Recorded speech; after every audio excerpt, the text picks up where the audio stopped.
Questions continue tonight over the use of deadly force after a woman was shot and killed by an ICE agent in Minneapolis. And tonight we are speaking with the former Black Hawk County Sheriff to get some insight on training and what law enforcement officers consider in situations like this.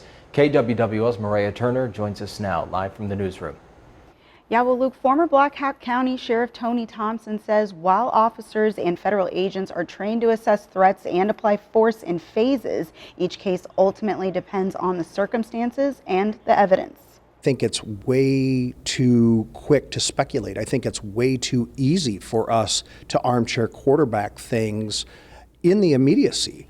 Tony Thompson has an extensive law enforcement background, previously serving as Black Hawk County Sheriff for 15 years. We sat down with him to better understand how officers are trained to respond when situations escalate rapidly after the deadly shooting of Renee Good by an ICE agent in Minneapolis. ICE officials say the agent fired in self-defense, claiming Good attempted to run over officers with her vehicle, but Minneapolis city officials disagree, saying the video they reviewed does not show a justified use of deadly force. Thompson says Good may have been what law enforcement refers to as an observer, someone whose presence can test how officers handle agitation or disruption. There are some things that tells me she was there for an intended purpose. She was there to disrupt. She was there to intentionally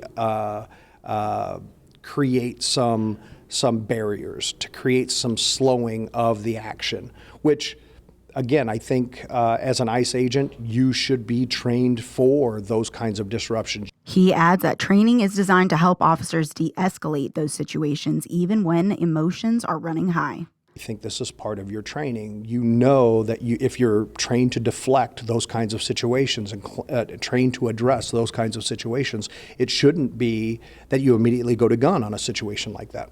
But Thompson cautions that without all of the evidence, it's impossible to draw firm conclusions about what happened in those critical seconds. He says there are key questions investigators must answer, including Good's intentions and whether fear played a role.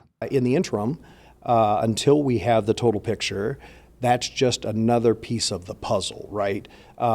Whether she was a trained observer who had some of this background that's what she was there to do, or whether she was genuinely scared.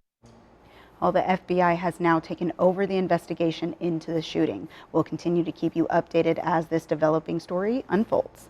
Live in the newsroom, Maria Turner, News 7, KWWL.